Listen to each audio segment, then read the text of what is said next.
What's up, everyone? Here to do Hunter x Hunter episode 112.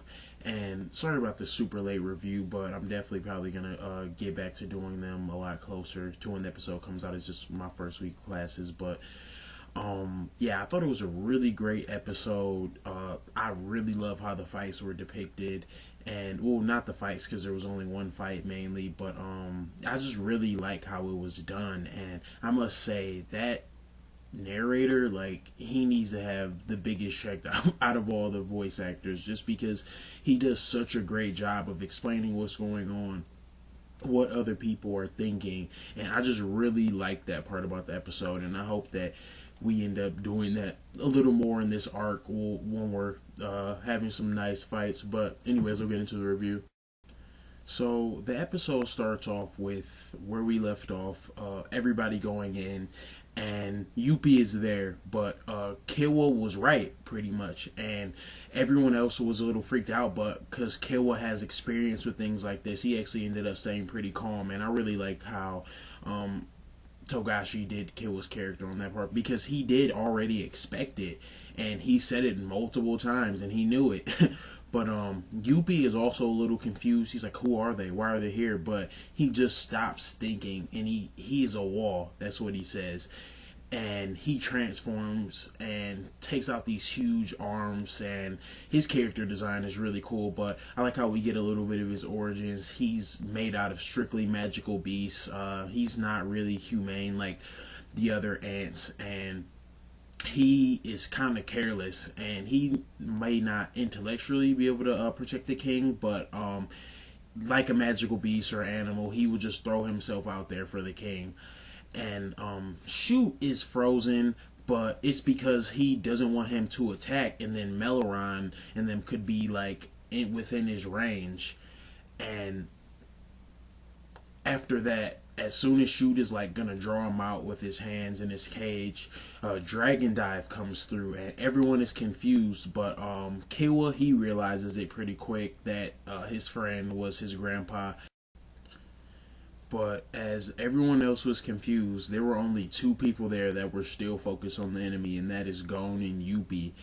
And he did it because he was the first person to realize that if Meleron and Knuckle were hit with one of the dragon projectiles, that they could possibly die instantly. And would they decompose without anybody ever realizing it, or would the Nen still be activated? Like, they had no idea. And Killua and other people are just like, how did he realize that so fast? But Shoot is just like distraught. He's like, oh my gosh, that's supposed to be my job. And he's like in shock at first, but eventually he ends up being happy, and he says that he wants to tell the world about Gon because he broke him out of his cage, and he wants to thank him, and he will survive, which I really, really like what Togashi did with Shoot's character. Like, I just thought that was a really good way to like break him out of his cage. Like he said, that's weird, but yeah, he says that he will stay alive, and as Gon, Killua, and Shoot are blitzing Yuppie, Knuckle ends up landing a nice hit on Yuppie, but he like barely moved him. But Yuppie is just confused. He doesn't know who hit him, like what happened. But we also find out that God's Accomplice and Chapter 7 will work together, so Yuppie won't be able to know when Chapter 7 is on him, and that he or until he busts and all that. So I thought that was pretty cool. But everything was fine, everything's good, but Yuppie just like out of nowhere, just like, I don't need to worry about that, I just need to worry about seeing like where that came from. And he transforms again, and he's super creepy, by the way. But Knuckle could only shudder, as the narrator said, because he's fought over 5,000 people, and that is a lot. I honestly see why, like, he's a pretty good hunter, just because, like, he was telling Gon he didn't have enough experience. Like, 5,000 is a lot, and that's probably why he could easily tell that Gon wasn't on his level. But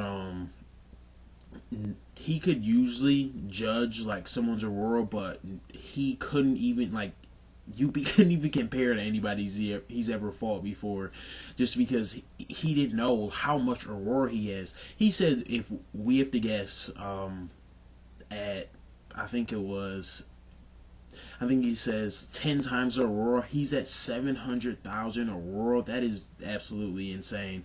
Because I think I remember when Gon was fighting Knuckle, I believe Gon's was around like 90,000, which is like a lot. Like, obviously a lot. That's even more than Morel.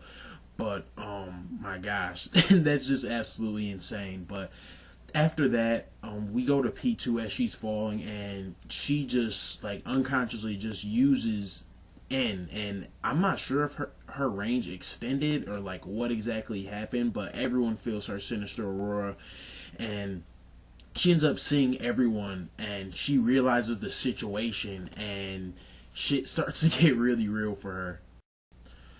But after that, she just gets in a like primal mode, and the narrator says that she builds her legs up twice as much as when she attacked Kite, and she just blasts off. I thought that was really cool how that was animated. It was done really well. But then, my gosh, she regrets it because the king is just so pissed right now. That's what I took it as. And I thought that he realized that, like, wow, P2, you really didn't, like, protect her. You were on some bullshit, obviously, doing something else. But, the king is just sitting there, and at the same time the stairs end up collapsing, and I think that's where they left off before. But P2 is in shock, and she just doesn't know what to do. But the king is like super composed, and Netero and Zeno, they just couldn't attack him, just saying that he was actually trying to save a little girl. And he asked P2 to like heal Komugi, but I just thought that was really weird. Like, the look in his eyes, like, he's never talked to the royal guards like a friend. Like, I don't know what this situation, like, what happened with him, but like the way he spoke to P2, it seemed like it was the first time he was genuinely asking her like for a favor. Like, it was just really weird, but I liked how it was done though. But yeah, after that, they just said that it would have been inhumane that if they would have attacked them, and that for a second, Netero lets his guard down, I guess, when P2 activates her Nin, and I'm not sure whether he just like put his Aurora on them for 1 second just to like let them know what was about to happen. But pretty much they find out that he's a monster too, because the whole last episode was dedicated to how Netero was. So I figured that's why they said he's a monster also. But yeah, I really liked the episode. I thought it was really well done. Probably the best episode of Hunter x Hunter in a long time. Last week's was pretty good, but in my opinion, I think this one topped it just because we got some more action, and I really love the strategic aspect of these Hunter fights. But that's all I have. Let me know what you guys think, and thanks.